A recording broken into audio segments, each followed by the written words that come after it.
It is not the work of government to put up houses for people. Mpaka niliingia pale nikajua ni biashara. Felix Kosgei, the head of public service, was the Minister for Agriculture. All fertilizer is procured at State House. Across the Atlantic, and former Deputy President Rigathi Gachagua says President William Ruto does not understand his presidential assignment nor comprehend the challenges facing the country.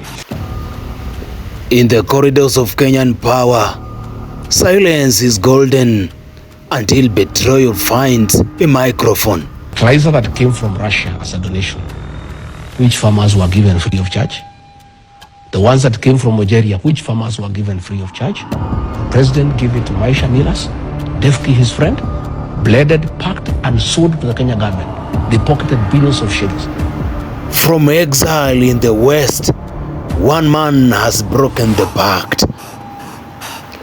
A former deputy president turned political fugitive, once the heartbeat of the mountain, and now the conscience of betrayal.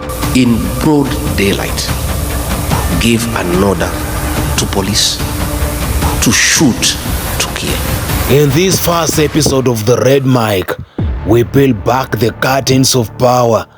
We expose the secrets President William Ruto never wanted you to hear.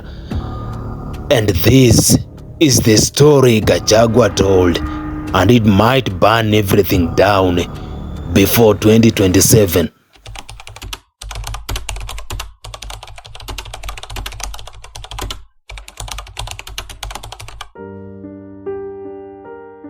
Alikuwa ameniambia wewe jiuzuru nikupatie bilioni 2 uende nyumbani, uende upumzike, fanya mambo yako, uwe na security, uwe na mshahara na unaweza simama siku nyingine.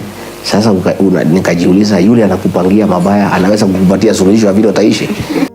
In a voice shaking with defiance, Rigathi Gachagua claimed that William Ruto offered him 2 billion Kenyan shillings, a salary, security, and a political comeback if all he left quietly. Na mimi ningesikiza vile rais alikuwa ananiambia nijiuzuru, because alikuwa ameniambia wewe jiuzuru nikupatie bilioni 2 uende nyumbani, uende upumzike. Kenya watched in disbelief. The man who once stood beside Ruto at the presidential podium was now accusing his former boss of bribery. And not just any bribery, a golden parachute to avoid a messy impeachment, pension, protection, a future seat in parliament, all in exchange for silence. Nikajiuliza, yule anakupangia mabaya anaweza kukupatia suluhisho ya vile utaishi? Ukiona ile mtu anakupangia mabaya, ile barabara anakuambia uende, unaenda opposite. Gachagua claims he refused, and with that refusal, he opened the gates to war and let the war begin. All fertilizer is procured at State House. Yeah? The president determines to buy from who, at how much.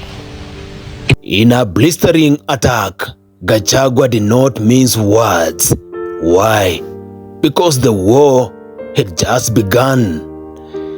The high priest of corruption, he called the president, the chief procurement officer of Kenya. According to Gachagua, Ruto had transformed the State House into a marketplace where tenders were not won but bought, where loyals were rewarded with contracts and integrity was exiled. When Mithika Linturi was appointed Minister of Agriculture, the president and Felix Kosgei were running the ministry. Mithika Linturi was just a flower girl in the ministry. Rigathi Gachagua claims ministries were run by cronies, projects inflated for profit. A procurement empire was engineered by the very man who campaigned against corruption in Kenya. He is the one who imported bad fertilizer.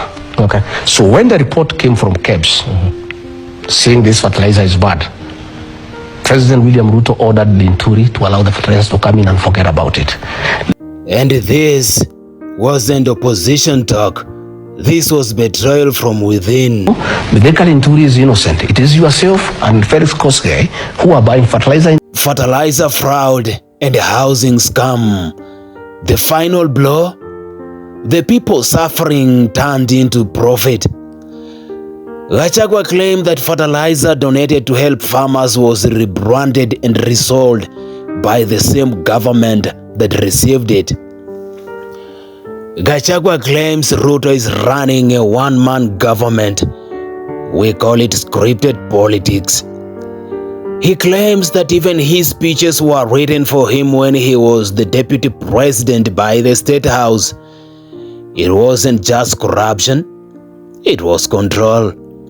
MPs are given scripts, narratives are engineered, and unity within the ruling party is a lie. The Russian government gave us 40,000 metric tons of fertilizer. The donation. It was given to this man called Maisha Minerals by the president. And another 30,000 metric tons from Algeria given to the same man. They blended and sold it to government. A donation from Russia, a donation from Algeria was processed and sold to the Kenyan government at the same price that we were buying fertilizer from. The farmers cried, but the brokers smiled. Then came the housing scandal, the worst fraud against Kenyans.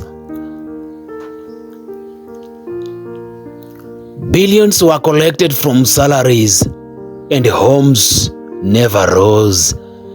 A dream turned into debt, and money vanished in boardrooms. Anasema hii maneno ya manyumba, I thought is a good thing. Mpaka niliingia pale nikajua ni biashara. Ni watu wanajifaidisha kwa hiyo programu ya nyumba na kuumiza wafanyikazi. Kenyans are saying, Bwana Kasongo,